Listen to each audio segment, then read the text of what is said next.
के नसीराबाद इलाके में युवक की पीट कर हत्या करने का मामला आया सामने। मेडिकल बोर्ड से जेएलएन अस्पताल में करवाया पोस्टमार्टम, पुलिस जुटी जांच में। अजमेर के नसीराबाद सदर थाना इलाके में एक युवक को पीट कर हत्या करने का मामला सामने आया है।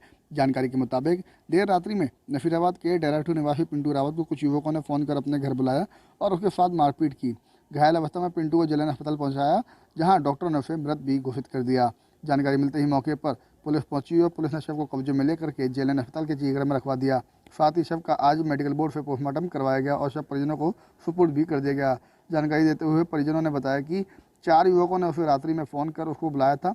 जब पिंटू उनके घर पहुंचा तो युवकों ने बेरहमी के साथ उसके साथ मारपीट कर दी, मुंह में कपड़ा भी घुसेड़ दिया और साथ ही परिजनों ने यह भी आरोप लगाया कि आरोपियों ने उसको सरिये से गर्म कर उसके शरीर पर दाग दिए। वहीं परिजनों ने जल्द से जल्द आरोपियों की गिरफ्तारी की मांग की है। साथ ही पुलिस ने भी परिजनों की रिपोर्ट के आधार पर हत्या का मुकदमा दर्ज कर पड़ताल शुरू कर दी है। मामले में प्रेम प्रसंग का भी कड़ी जोड़ी जा रही है, लेकिन पुलिस ने भी किसी भी बात को लेकर के स्पष्टि नहीं दी है। पुलिस कर रही है मामले में पड़ताल। परिजनों की शिकायत के आधार पर 4 लोगों के नाम आए हैं सामने। पुलिस कर रही चारों व्यक्तियों की तलाश। वहीं तलाश को लेकर के अलग अलग टीमों को भी किया रवाना। सिरोही जिले के आबू रोड में हुआ दर्दनाक सड़क हादसा। 2 मासूम बेटियों के साथ मां की हुई मौके पर दर्दनाक मौत। मासूम बेटी व पिता अस्पताल में लड़ रहे हैं जिंदगी की जंग। सिरोही जिले के आबू रोड में दोपहर बाद एक दर्दनाक सड़क हादसा सामने आया। हादसा इतना भीषण था कि एक बाइक पर सवार पूरे परिवार में से 3 लोगों की मौके पर ही दर्दनाक मौत हो गई। वहीं 2 लोग अस्पताल में जिंदगी की जंग लड़ रहे हैं। आबू रोड सिटी थाना पुलिस ने बताया कि आबू रोड स्थित चांदमारी कट के पास 4 लेन हाईवे पर यह दर्दनाक हादसा घटित हुआ, जहां डूंगरपुर जिले का निवासी प्रकाश अपने पूरे परिवार के साथ, जिसमें 3 मासूम बेटियों के साथ पति पत्नी जालोर जिले के भीनमाल स्थित माताजी मंदिर में दर्शन कर वापस डूंगरपुर जा रहे थे। तभी आबू रोड के पास एक तेज रफ्तार टैंकर चालक ने इन्हें अपनी चपेट में ले लिया। टैंकर की तेज रफ्तार के चलते बाइक पर सवार ये लोग कई फीट ऊंचे उड़कर सड़क पर गिर गए, जिससे 2 मासूम बेटियों सहित मां की मौके पर ही दर्दनाक मौत हो गई, तो एक मासूम बेटी और पिता गंभीर रूप से घायल हो गए, जिन्हें एम्बुलेंस की सहायता से आबू रोड के सिविल अस्पताल में भर्ती करवाया गया है। घटना की सूचना मिलते ही आबू रोड रिक्को थाना पुलिस ने टैंकर का पीछा कर टैंकर व चालक को हिरासत में लिया है। दर्दनाक सड़क हादसे की सूचना मिलते ही आबू रोड सिटी पुलिस पहुंची मौके पर, मामले की कर रही है जाँच। 3 शवों को रखवाया अस्पताल की मोर्चरी में। अफीम और स्मैक जैसे मादक पदार्थों की तस्करी और तस्करों के खिलाफ नारकोटिक्स ब्यूरो के एक ही दिन में 2 बड़े एक्शन। उप नारकोटिक्स आयुक्त विकास जोशी के निर्देशन में पहला बड़ा एक्शन हुआ कोटा झालावाड़ हाईवे पर मंडाना के पास, जहां से मुखबिर की सूचना के बाद एक लोकल बस को रुकवा करके उसमें तलाशी ली गई, तो वहां से 345 ग्राम स्मैक के साथ ही 3 तस्कर बांगीलाल, मोहनलाल और कानूराम ब्यूरो दल के हत्थे चढ़े।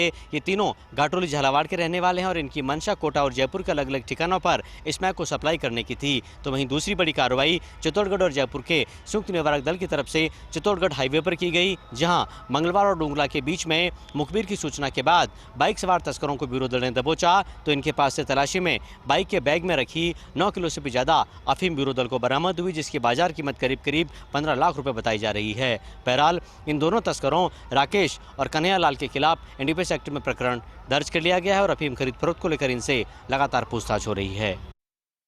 भरतपुर में बदमाशों के हौसले बुलंद, फायरिंग की घटना नहीं ले रही रुकने का नाम।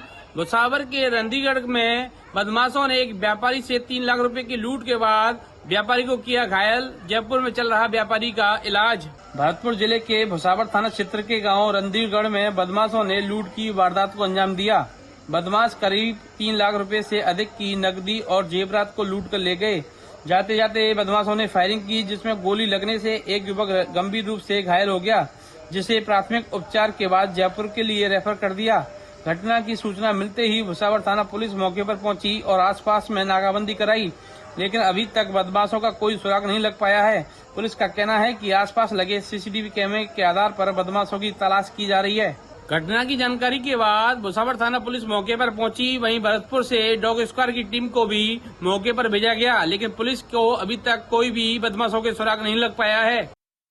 बीकानेर जिला कलेक्टर भगवती प्रसाद कलाल ने आज राष्ट्रीय पोषाहार सहायता कार्यक्रम की बैठक में कहा कि बीकानेर जिले को एनीमिया फ्री बनाने के लिए लगातार प्रयास किए जा रहे हैं। उन्होंने कहा कि जुलाई माह में जब हीमोग्लोबिन की जांच की गई तो 1,03,000 बेटियां एनीमिक मिली थी।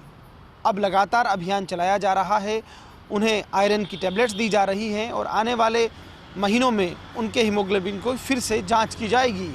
गौरतलब है कि बीकानेर में जिला कलेक्टर शक्ति और पुकार जैसे अभियान भी चला रहे हैं, जिनके सार्थक परिणाम देखने को मिल रहे हैं। खास तौर पर सेक्स रेशो को लेकर जो दिक्कत थी, एकदम गिरावट आई थी, जो 948 तक पहुंच गया था, अब वापस 956 तक पहुंचा है।